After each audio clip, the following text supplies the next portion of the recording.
வணக்கம் நண்பர்களே.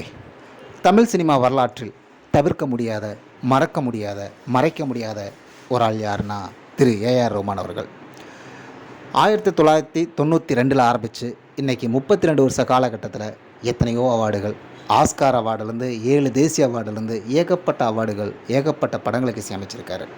அதிலும் குறிப்பாக தமிழ் சினிமாவில் பார்த்திங்கன்னா மணிரத்னம் அவர்களுக்கு 16 படங்களுக்கும், சங்கர் அவர்களுக்கு 11 படங்களுக்கும், கே.எஸ். ரவிக்குமாருக்கு 5 படங்கள், பாரதி ராஜாவுக்கு 5 படங்கள், பாலச்சந்தருக்கு 2 படங்கள், கதிருக்கு 4 படங்கள், பிரவீன்காந்துக்கு 3 படங்கள், கே.எஸ். ரவி அவர்களுக்கு 2 படங்கள்னு சாங் விஷுவல்ஸும் மிக அழகாக எடுக்கிற நிறைய இயக்குநர்களோடு பணியாற்றியிருக்காரு.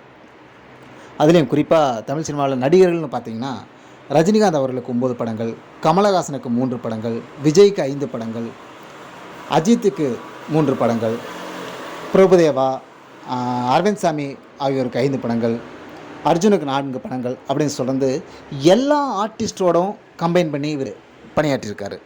அதுலேயும் குறிப்பாக சொல்லணும்னா பிரபுவுக்கு உழவன் டூயட் படங்களுக்கும், சத்யராஜுக்கு வண்டிச்சோலை சென்றாசு அப்படிங்கிற படத்துக்கும் இசையமைச்சிருக்காரு. இதில் ஒரு மிக முக்கியமான வருத்தமான விஷயம் என்னென்னா, திரு கேப்டன் அவர்களின் படங்களுக்கு மட்டும் இவர் இசையமைக்கவில்லை.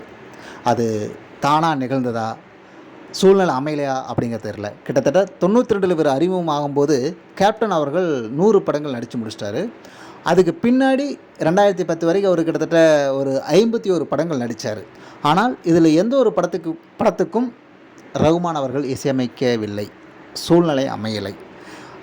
தமிழகத்தின் 2 மாபெரும் ஜாம்பவான்களான ரஹ்மானும் திரு கேப்டன் அவர்களும் இணைந்து பணியாற்றவில்லை என்பது தமிழ் சினிமா வரலாற்றில் ஒரு தவிர்க்க முடியாத கருப்பு பக்கம்னே சொல்லலாம். நன்றி நண்பர்களே.